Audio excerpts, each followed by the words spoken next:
Okay, let's make a YouTube video, restring this guitar. Looks like we have a Gibson Les Paul. Let's put some strings on it. Here we go.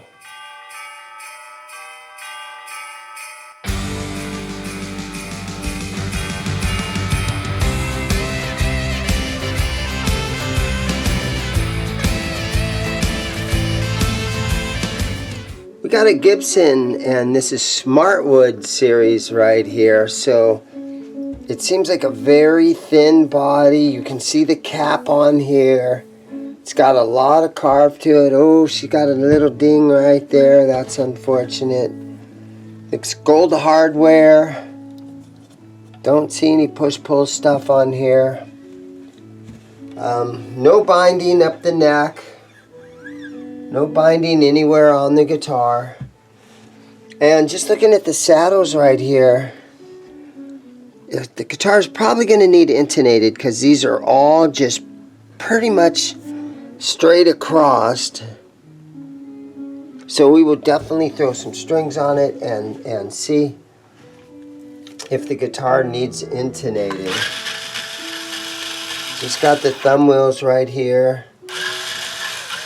The imported Les Pauls, the imported bridges, have the little slot right here on each side where if you have to make any kind of adjustment, you have to set a straight screwdriver on there to make those adjustments.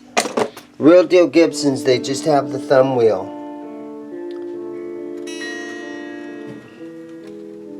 But I'm going to pull all 6 strings off of here.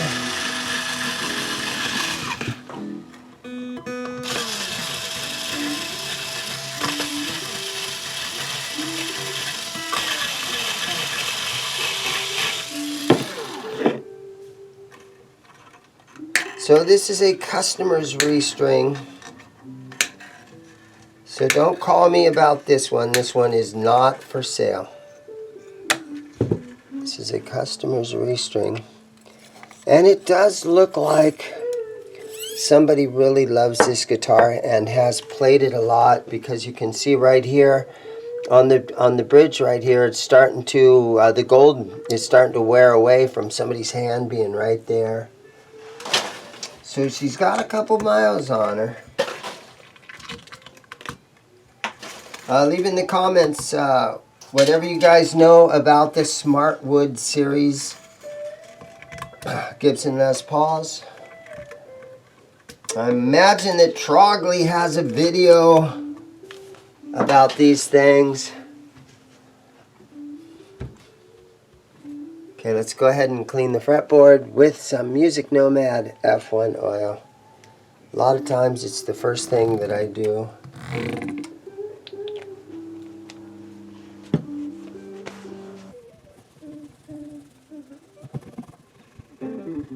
Not much finish on this guitar at all.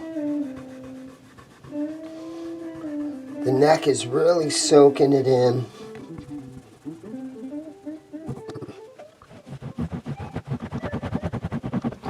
Now I'm just wiping away all the excess. Yeah, so kind of crazy, but you can see under the stop bar how it's sort of faded in color.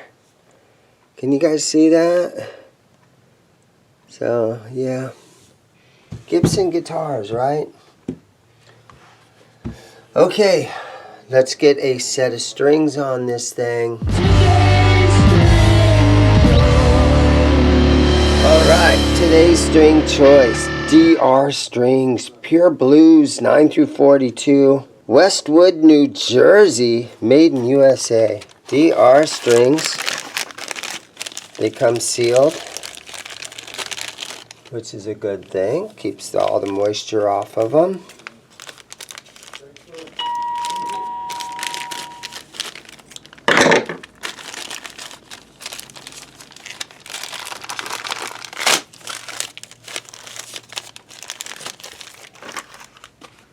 So Gibson guitars, a lot of guys, it's all they want to play. They just want to play a Gibson. Then a lot of guys will have some very good arguments that they are just overpriced. average sort of guitars that have some problems with them.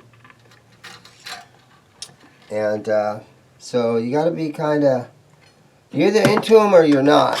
And some guys are really into them. Seeing a little bit of fret wear down here under the A string. There's a little bit under the B string. Yeah, a little tiny bit of fret wear underneath there. So somebody loves this guitar because it has been played. You can see that. The stop bar is down as far as it will go.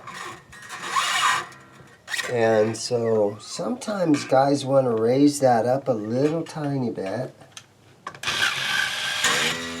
Sometimes guys will top wrap the bridge stop bar here, because this amount of string that you have right here, this stretches too. So when you're up here doing a string bend or something, and so if you top wrap it, sometimes you have that extra length of string that will stretch and make the guitar feel a little bit softer under your fingers.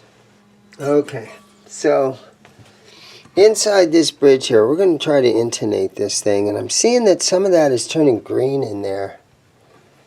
So hopefully we can still turn these things. I'm going to put a little drop of 3-in-1 oil down in here.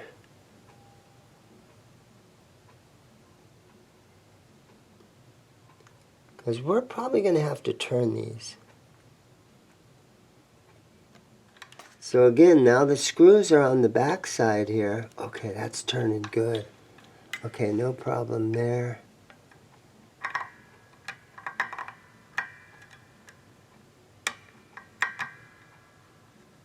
There we go. They're turning fine. So let me tune it, put it into proper pitch, and we'll check the intonation on this thing. Now, if you want more videos of Gibson's, you can always go on Trogly's channel.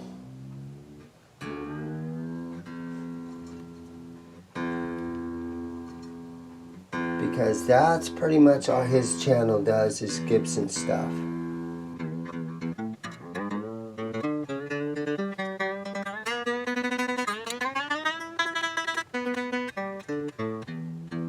Okay, let's stretch the strings out a little bit. So your strings will stretch when they're brand new.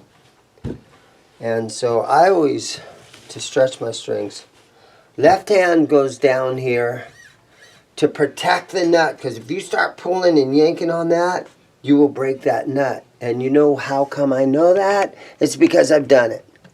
So you hold your hand down here to protect the nut. And you just go through here and you lift up on this thing. It makes sure that it's seated in the stop bar really nicely. And it just stretches it out. And then when you get here on the higher strings, you be very delicate stretching, because they will snap immediately, and then you'll have to go and open another pack of strings. And I know that because I've done it myself. Right? All your mistakes are how you learn. You got to make mistakes or you don't learn anything, right?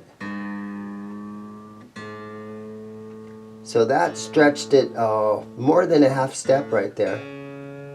That one's showing C sharp, so that little bit of stretching.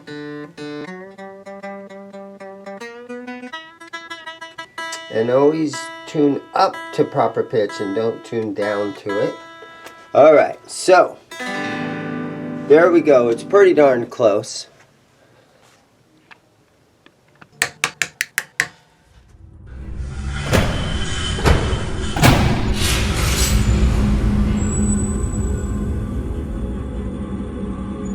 Okay, here's what I have in the guitar vault today. Oh, it's a Charvel. It's a Charvette. It's kind of like, it's not a Corvair, it's not a Corvette, it's a Charvette. So this is something that Charvel did back in the day, I'm going to say late 80s, maybe early 90s. And again, it's Charvel. It's got a really sort of a cool look about it, except it's got one of these older style weird bridges that you see these on a lot of the older BC Riches and stuff. I kind of hate the bridge. But other than that, super cool guitar. It's a Charvet. This one's for sale. Come and get it. Buy a guitar. Okay, so one thing that's important is to just look at the guitar, and you get down here and you look down the neck and you look at your string height and you look at if your neck is nice and straight. You look to see if your bridge, it looks nice and straight on there, if it's high on one side or high on the other. And to me, that bridge looks really good right there now. All right, so this is my notch straight edge, and you can get these on Amazon. There's an Amazon link in the description of this video. And you can take a look and sit right down here, and then you just take a look under it and see if your neck is nice and straight. And this guitar has a little tiny bit of relief, and I think that is just perfect for it. So I'm going to leave that. But if we take the truss rod cover off and snug that, you know what? Let's take a look there. Let's take a look at it. So just for some of you guys that might be interested in what is under the truss rod cover on a real Gibson Les Paul, we'll just get this out of the way. There we go. Alright, so you can see right there it's got a nut on the end of the truss rod. And so on an imported guitar, you wouldn't have the nut on there. You would take a wrench like this and you'd stick it in there, and that's how you would adjust it. Now on this one, it uses something like this. This is the tool that you would use, and if you buy yourself a Gibson, they come with every Gibson. And this sits on there like that. It fits tight. Alright, so to loosen the truss rod, just give it a little tad that way. And if we want to tighten it a little bit to make the string height a little bit lower by straightening the neck, you just snug it a little tiny bit that direction. And what I just did there was kind of a lot. But we'll look again at what our string height is now. This is a short scale guitar, so that sets right there. And so now I'm going to leave it right there because that looks perfect. So super straight neck right now. Yeah, so this is kind of a fun angle to look down it, but that neck is nice and straight. And I think this is going to be a really fun guitar to play. Okay, so since we made a little truss rod adjustment, let's check the tuning again.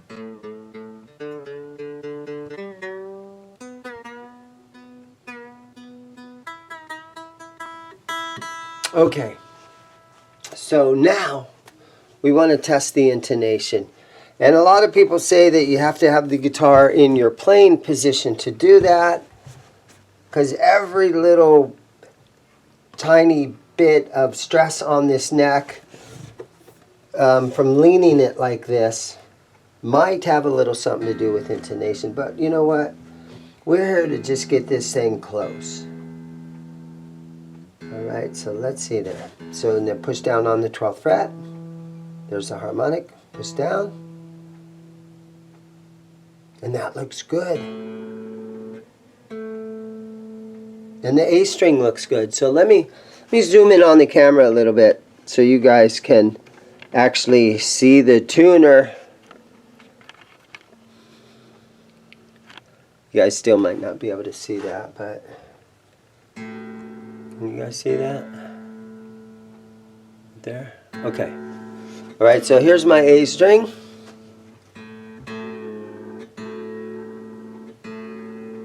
There it is. Oh, hold on, we're a little sharp. Okay.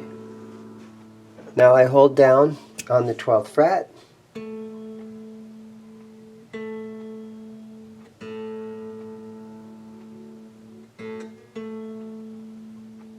Pretty good, right? Showing an A. Okay, let's try our D string.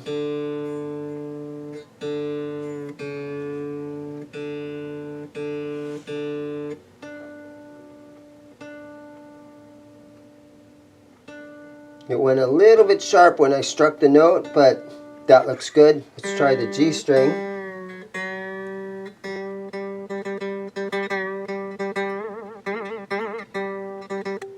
Let's see about that.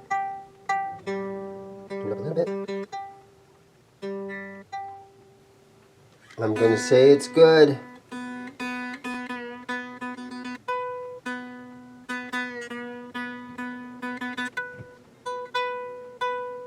I'm going to say it's good. Okay, so I think we got it pretty good. I'm not going to make any other adjustments to that. We're just going to finish out our video here. And let's put this truss rod cover back on. This Smartwood Gibson. I don't think this was a real high-end Les Paul model, just by looking at it, just because it doesn't have any of the little tricks and gadgets and things like that. There's no binding, there's no beautiful inlays, there's no coil taps or coil splits or any of that kind of stuff with the electronics. It looks like a pretty generic version of a Gibson.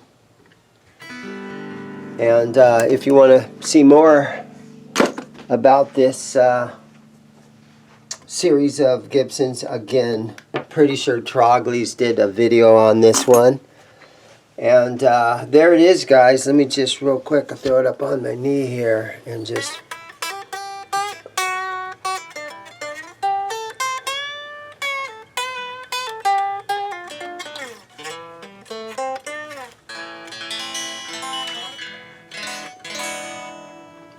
Nice.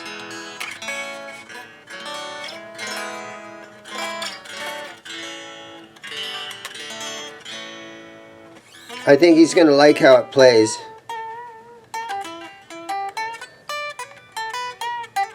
I do like how 9s feel on a Les Paul, even though it's a little shorter scale, and a lot of people, when they get their Les Paul, they'll put 10 gauge on there.